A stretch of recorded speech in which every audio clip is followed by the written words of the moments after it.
ছোটবেলায় দাঁত ফেলতে গিয়ে এভাবে কারা কারা স্ট্রাগল করেছিলেন অবশ্যই কিন্তু জানাবেন। আমি তো প্রচুর স্ট্রাগল করেছিলাম দাঁত ফেলতে গিয়ে। কারণ বাচ্চা অবস্থায় থাকাকালীন সবাই মনে করে যে এটা খুবই ব্যথাদায়ক, আসলেই একটু ব্যথা তো লাগেই। তো এখানে হচ্ছে আমার বাস্তির হচ্ছে 6 বছর বয়স, আমি যতটুকু জানি 7 বছরে দাঁত পড়ে, কিন্তু ওর 6 বছরে কেন যে দাঁত পড়তেছে আমি বুঝলাম না। এটা কি আসলেই মানে কমন বা হচ্ছে খুবই সাধারণ কিনা, আপনারা যদি জানেন অবশ্যই কিন্তু কমেন্ট করে জানাবেন যে 6 বছরেও দাঁত পড়ে। তো যাই হোক, ও দিচ্ছেই না দাঁত ফালানোর জন্য, ও দিবেই না, যেহেতু ওর একটা দাঁত নড়তেছে ও হচ্ছে কোনোভাবেই ফেলতে দিবে না। ওর আম্মু তো খুব ট্রাই করতেছে দাঁতটা ফেলে দেওয়ার জন্য, কিন্তু ও কোনোভাবেই দিচ্ছে না, যেহেতু এটার নিচে দিয়ে আরেকটা দাঁত উঠে গেছে। এখন এটা না ফেললে তো দেখা যাবে যে দাঁতটা বাঁকা হয়ে উঠবে। তো ফাইনালি কিন্তু দাঁত পড়ে গেছে বা নিয়ে আসছে, এই যে দেখুন, এটা একটা মুড়ির মতো লাগতেছে, মনে হচ্ছে যেন মুড়ি হাতে নিয়ে রাখছি, এত ছোট দাঁত। আচ্ছা, দুধ দাঁত তো এরকম ছোটই থাকে, তারপরও দাঁতটা দেখে আমার অনেক বেশি ফানি লাগতেছিল। তো যাই হোক, তো এই দাঁত ফালানোর কাহিনী নাটক সব শেষ হয়েছে। অনেক কষ্টে ফাইনালি দাঁতটা ফালানো গেছে, যেহেতু নিচে দিয়ে আরেকটা দাঁত উঠে যাচ্ছে। অলরেডি দাঁত কিন্তু উঠে গেছে, তো ওই দাঁতটা কিন্তু বাঁকা হয়ে উঠবে, যেহেতু এটা জায়গা পায় নাই। উপরে আরেকটা দাঁত ছিল। তো আমার দাঁতও কিন্তু এরকম, আমার নিচের দাঁতগুলো সোজা হলেও উপরের দুইটা দাঁত কিন্তু বাঁকা। এই দাঁত দুইটা বাঁকা হওয়ার কারণে দেখা যাচ্ছে যে, দুইটা না মানে একটা একদম বেশি বাঁকা, এই দাঁত বাঁকা হওয়ার কারণে দেখা যাচ্ছে যে মানে কেমন জানি লাগে, সুন্দর লাগে না দাঁত বাঁকা হওয়ার কারণে।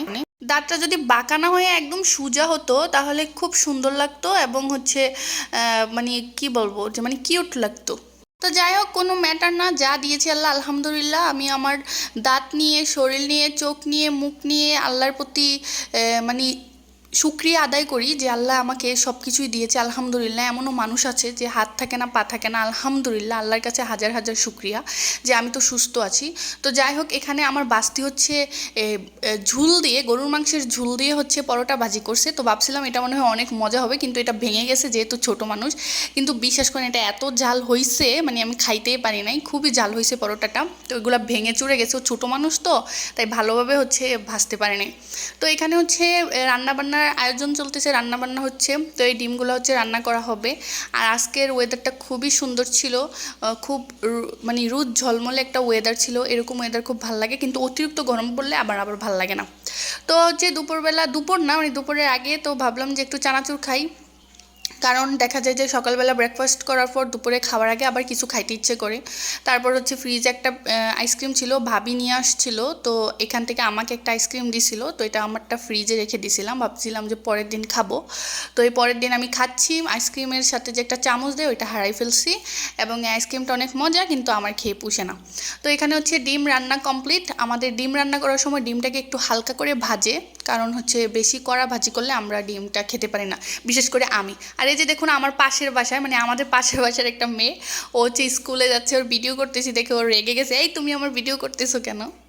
তো যাই হোক, ওর সাথে সবসময় ফান করি। তো ও আমাদের বাসায় আসলে ওকে নিয়ে অনেক বেশি মজা করি। তারপর হচ্ছে চলে আসলাম টিউশনিতে। আর এই যে দেখুন, আমার স্টুডেন্ট খুব দুষ্টামি করে, খুব দুষ্টামি। ছেলে স্টুডেন্টদেরকে পড়াইতে অনেক কষ্ট, ওরা অনেক দুষ্টামি করে।